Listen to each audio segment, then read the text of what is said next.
நான் பிடிக்கப்பட்டதை மறந்து போகாமல், கர்த்தர் என்னை எதற்காக பிடித்தாரோ அந்த பிடி என் வாழ்க்கையில நிறைவேறும்படி அதற்காய் தொடருகிறேன். சபையே, நாட்கள் சமீபித்துக் கொண்டிருக்கிறது. அந்த மகிமையான மறுரூபமான நாட்களுக்காய் நாம் எதிர்பார்த்து காத்திருக்கிறோம்.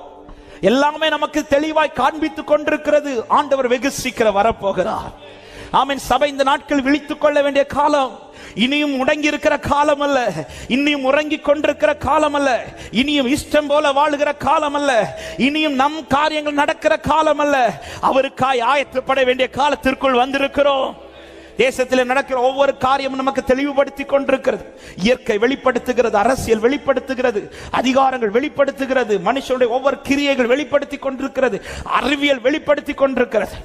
ஆமென். மற்றவர்களுக்கு இது தெரியாமல் இருக்கலாம், ஆனா சபையை நீ தெரியாமல் இருக்காதே. பக்கத்துல வந்துட்டார், வாசல் அருகே வந்து விட்டார். இன்னும் கொஞ்ச நாளத்தில் எக்கால சத்தம் கேட்கும்.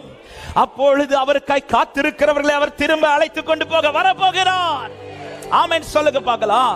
எனவேதான் இந்த கடைசி நாட்களில் அதிகமாய் ஆண்டவர் வார்த்தையின் மூலமாய் நம்மை உருவாக்கி கொண்டிருக்கிறார். நான் ஆண்டவரை ஸ்தோத்திரிக்கிறேன். ஆமென். ஒவ்வொரு வாரமும் கர்த்தர் எப்படி நம்மளை மோல்டு பண்ணணுமோ, எங்க தட்டணுமோ அங்க தட்டுறார், எங்க சரி பண்ணணுமோ அங்க சரி பண்றார். ஆமை. எதை இன்னும் அதிகப்படுத்தணுமோ அதை அதிகப்படுத்திட்டு இருக்கிறார்.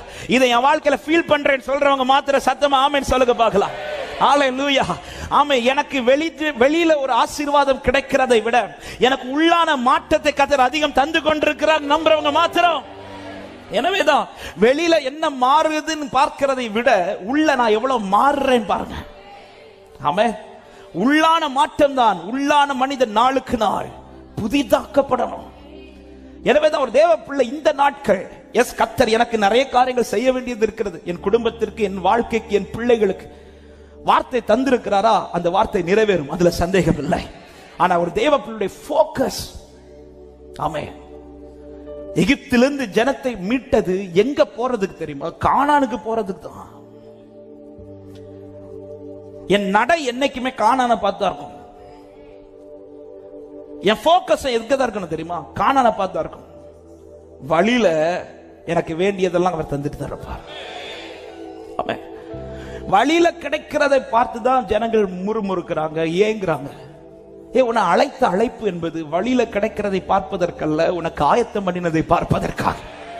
எனவேதான் அந்த மகிமையான அந்த சரீரத்தை நான் பெற்றுக்கொள்ளும்படி பவுல் சொல்லுகிறார், என்னை பிடித்தவருக்காக நான் ஓடுகிறேன், என்னை பிடித்த பிடியில் அந்த ஓட்டத்தை ஓடுகிறேன், அதற்காக ஆசையாய் தொடர்கிறேன்.